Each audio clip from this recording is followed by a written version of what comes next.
Listen, it's no secret that every month there's like 2 million broadcasters on Twitch or something like that. And with this whole quarantine thing, that number really just keeps going up. So maybe you're looking at getting into streaming, or like me, you've been streaming for a while and you really just want your stream to look the best that it can and set you up for success. So whether you're in category 1 or category 2, this video is for you. I'm going to go over all of the settings inside of OBS and outside of OBS that you probably don't know about that will really help you push your stream to be the best that it possibly can. Everything that I go over in this video will be linked in the description for, well, to make things easy for you. If you have any questions, come by my Discord, ask anything over there. Leave a comment if I missed anything or if you need clarification on anything. And of course, come follow me on Twitch. I stream every Monday, Wednesday, and Thursday at 7:30 p.m. Central. Let's get into it.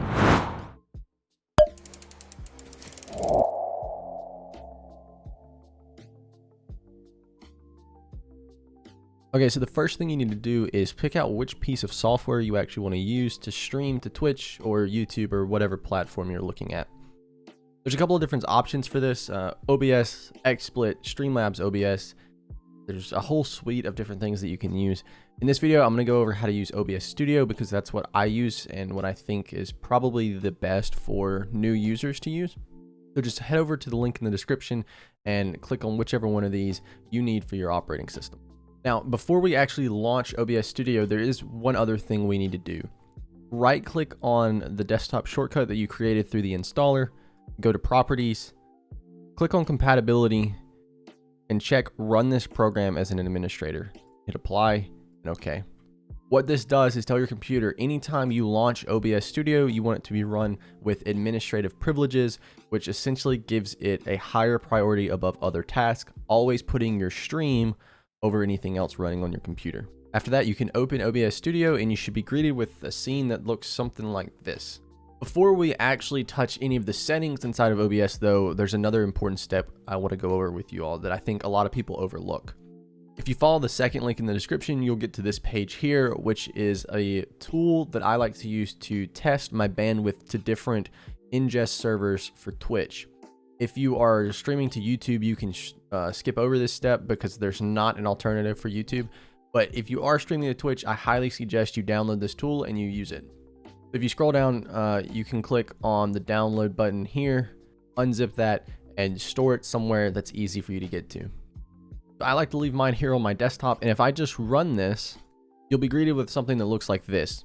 Now, if you don't have a stream key, just click on this, get your stream key off of Twitch, and then here are the settings that I like to use when running this test.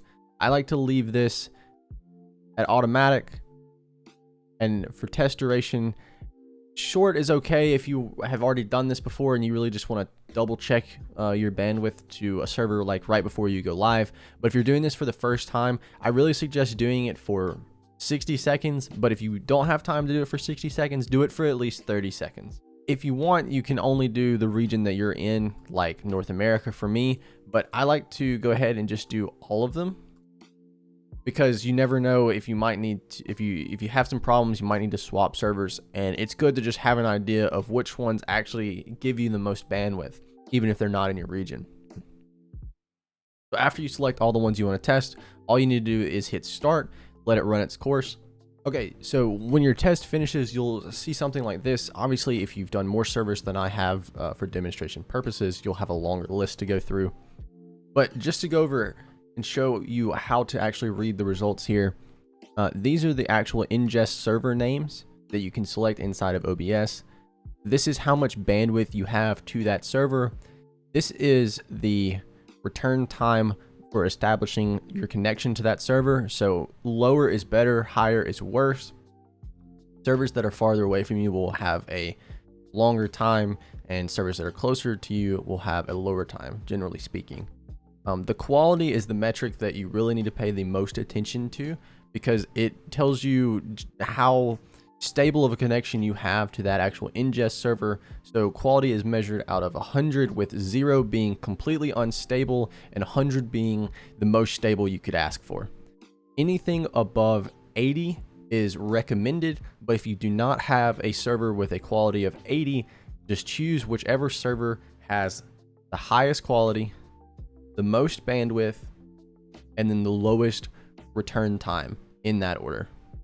Next, we need to take our results and analyze the bandwidth and kind of manipulate it to allow for any deviation while we're streaming, because you can't expect your connection to stay stable throughout the entire stream, especially if you're playing an online game or have anything else running on your network at the same time, or if you have other people in your house and your family that may be using the same connection as you stream.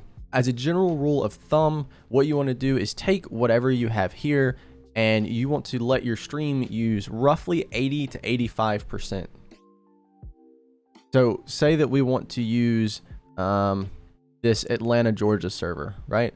So I would take, we'll round up. So we'll say 5,200 kilobytes per second, and we want to adjust that to be 80%.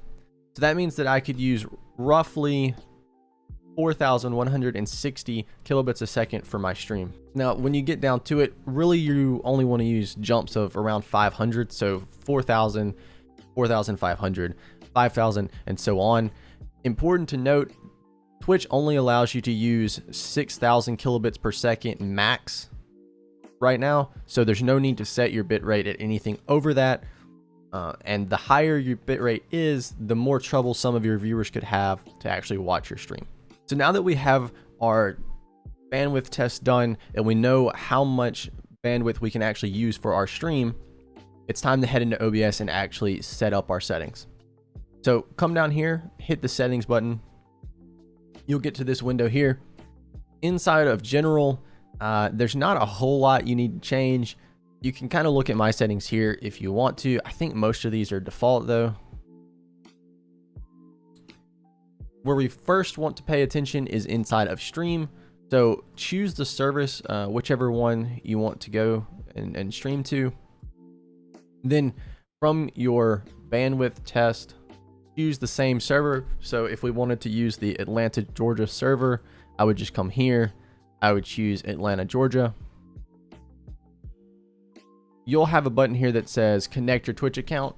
Click on that. Make sure you have two-factor authentication set up, and then come back here once that's done. If you want to go back and test your bandwidth settings at a later time, just to make sure that you're not dropping any network frames, you could click enable bandwidth test mode here and then start streaming. And you won't actually be broadcasting to Twitch, but you can double check your network stability. Here, you can disable or use whatever you want to. I use both of these. Now, in output is where your bitrate actually comes into play. So if we go back and we look, we said we could use around 4,160 kilobits per second out of our 5,200 kilobits per second bandwidth to the server.